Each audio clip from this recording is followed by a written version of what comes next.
अस्सलामुअलैकुम दोस्तों, तुसी वेख रहे हो पाक पंजाब टीवी ते मैं तुहाडा दोस्त अब्दुल वाहिद।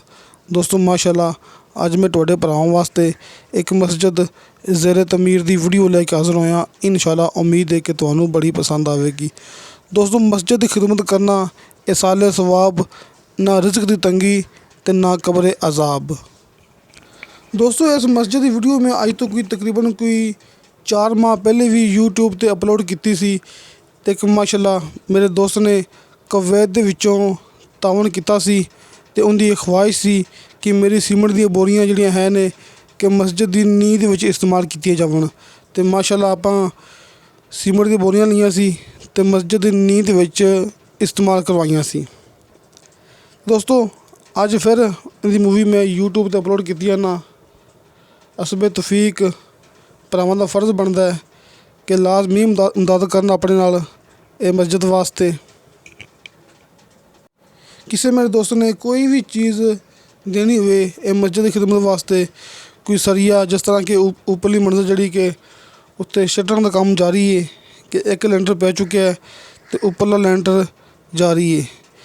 तो सामने फ्रंट ते जिहड़ी कि पहली मस्जिद हैगी है ये इस तो बाद शहीद करनी जो कि पिछली मस्जिद मुकम्मल तैयार होगी। ये वेखो दोस्तों ये बाहर सरिया पिया है कि पहली मंजिल ते अपना लैंटर पै गया है तो दूसरी मंजिल ते लैंटर पाने की तैयारी की जाते हैं। दोस्तों मस्जिद नवी बनती पई है, आबादी है कोल नाल ही।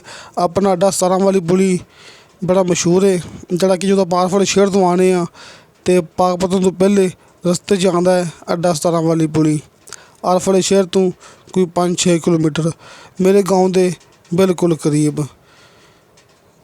जो मैं इनकी पहली मूवी पाई सी ये भरावां नूं पता है कि उदों इनकी नींह का काम शुरू होंदा पिया सी। दोस्तों जी फ्रंट तो मस्जिद छोटी जी हैगी, इस तो बाद शहीद करनगे जो ये मुकम्मल हो जाएगी क्योंकि उनके विच फिलहाल नमाज पढ़ते हैं। तो उस तो बाद जी कि मस्जिद जी कि शहीद करके फिर ये मस्जिद भरावां वास्ते तैयार हो जाएगी। तो दोस्तों किसी मेरे दोस्त ने कोई सीमेंट दी बोरियां या कोई भी चीज़, कोई रेता वगैरह या बजरी वगैरह, कोई ईंट वगैरह, फिलहाल ईंट का काम तो मुकम्मल हो गया है कि सीमेंट का काम जारी है, प्लस्तर होने ने।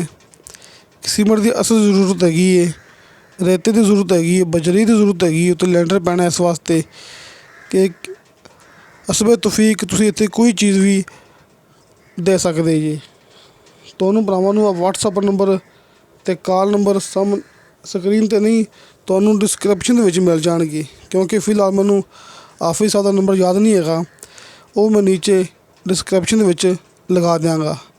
मेरा नंबर भी लग्या होगा तो हाफिज़ साहब का जिन्हें अपने जुम्मे लाया सी काम, जिन्हें कहा सी मैनू अज कि तुसीं इस मस्जिद की वीडियो फिर बनानी है क्योंकि फिलहाल कि हुण जी आमदनी आ रही सी वो ख़त्म हो रही है कि बस्ती वाले ने बड़ी मेहनत की माशाअल्लाह इत्थे मस्जिद कायम की है।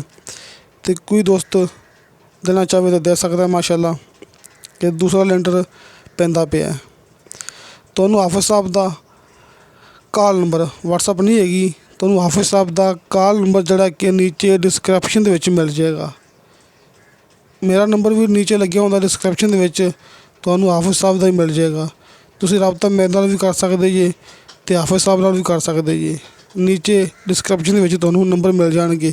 किसी मेरे दोस्त को डिस्क्रिप्शन का पता नहीं भी लगता तो कमेंट करके तुसीं नंबर ले सकते जी हाफिज़ साहब का। तो दोस्तों इंशाअल्लाह ताला मिलांगे अगली वीडियो ते। खुदा हाफिज़।